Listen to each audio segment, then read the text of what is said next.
Dusk doesn't last long in Manila. Abrupt is the shift from daylight to dark.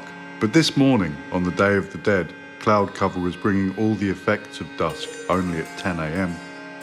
As I surfaced from Abad Santos station, barbecue smoke bore skywards and congealed with the black-grey clouds that were like bubbly nodules of refined and oxidized lead. Women under tarpaulin bivouacs crossed out bingo numbers with pink, green and yellow felt tips, colours drained of their showy dayglowness by the one light. Only the burnished Mandarin inscriptions of the Manila Chinese cemetery's front gates stood out in high definition against the monochrome of all else. The cemetery looked less like a cemetery and more like my neighbourhood in Quezon City. The crypts had all the trappings of middle-class homes. Chrome-plated bathtubs sprawled under pagoda roofs, broadband routers twinkled through polished jalousie windows, and deftly chiselled hedges bordered a blue-domed townhouse. Between grilles and balustrades I saw TVs, microwaves, espresso machines, refrigerators, and air conditioning units.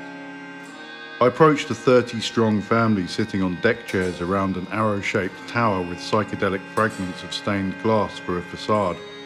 When the family started opening polystyrene tubs of food, I was hit by twin whiffs, syrupy cornstarch batter and brackish Knorr stock.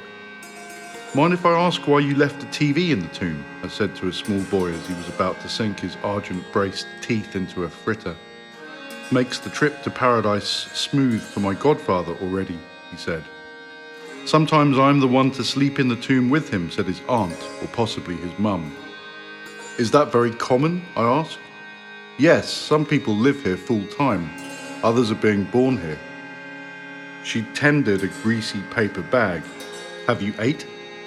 I've never been that squeamish, but being around lots of dead people just didn't give me an appetite.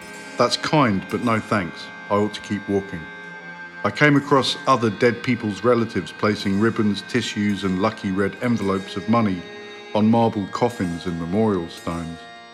As I watched, I posited the cemetery as some place between life and death, where the living interacted with the deceased in ways I'd never seen before. I strained my brain to recall the last time I'd visited the grave of a loved one. Never, I realised. We in the West don't do death very well. We either don't talk about it or we do talk about it and then we get distraught, nostalgic or sentimental. We certainly don't have the courage to spend long periods of time with the dead. It dawned on me that this cemetery was not the only aspect of Chinese-Filipino culture to have the quality of in-betweenness to it.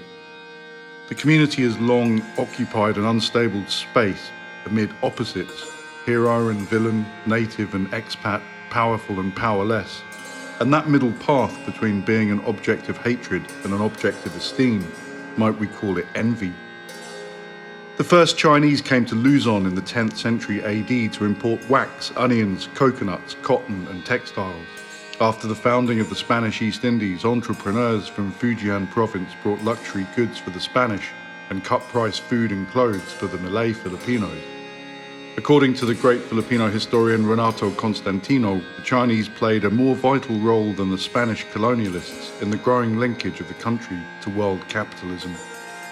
Seeing two kids fighting over who would pin a red envelope onto a Polaroid of a crumpled forebear reminded me that Chinese integration into Manila hadn't been easy. Chinese prosperity alarmed the early Spaniards.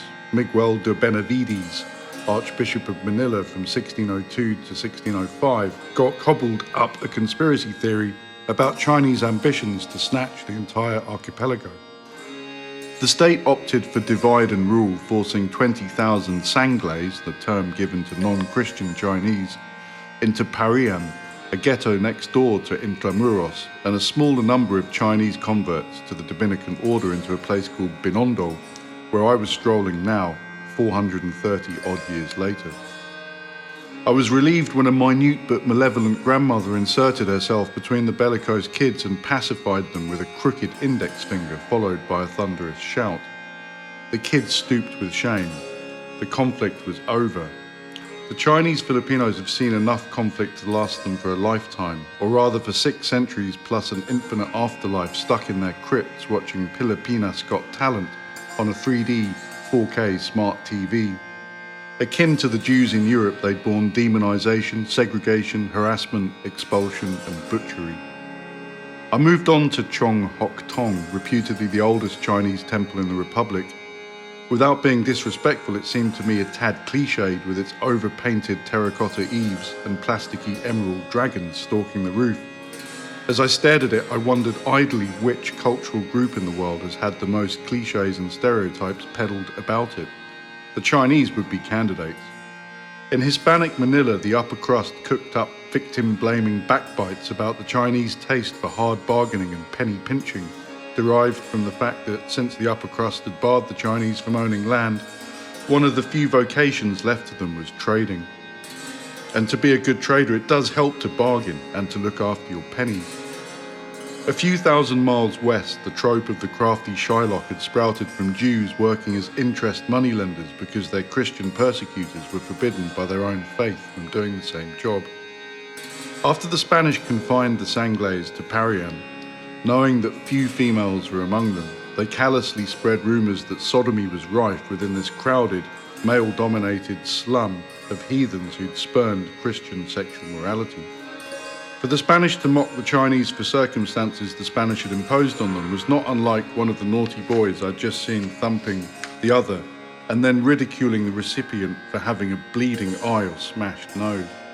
The gay smear obtained until the 1600s, when Chinese men were allowed to marry Spanish and Filipino women. In the same century, Spanish capitalists got rich from galleons transporting silver from Acapulco and spices, ivory, porcelain and silk from China, while the Chinese monopolized trade within the provinces.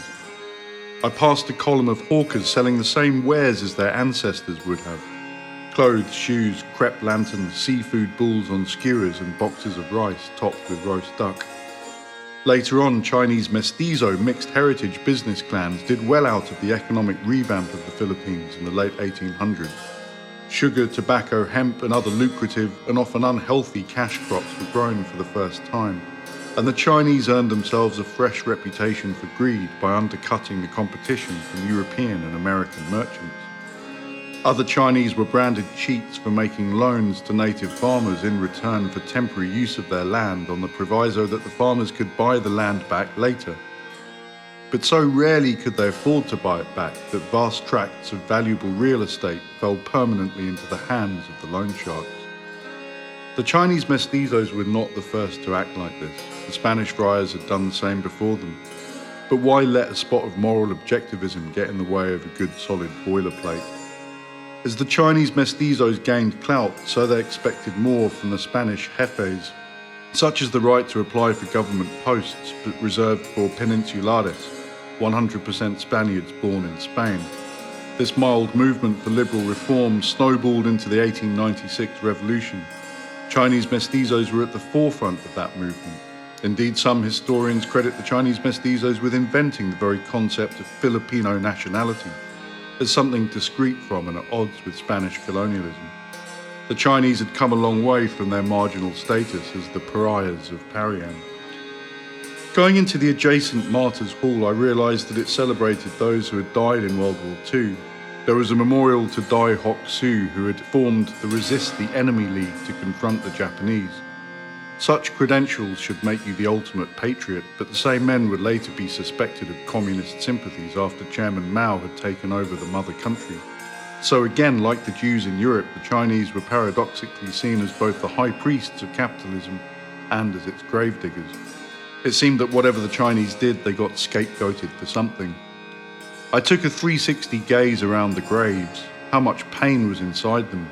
Were there casualties here of the 1603 and 1639 pogroms, bodies shorn of heads because the Spanish had jammed them onto spikes and left them round the city? Were there idealists here punctured by firing squad bullets for dreaming of a free state? Teenage conscripts thrashed to a gory end by the Japanese during the Bataan Death March? Whoever they were and whatever had happened to them, I hoped they'd all found some peace now, at last, among their living kin and their all-mod cons.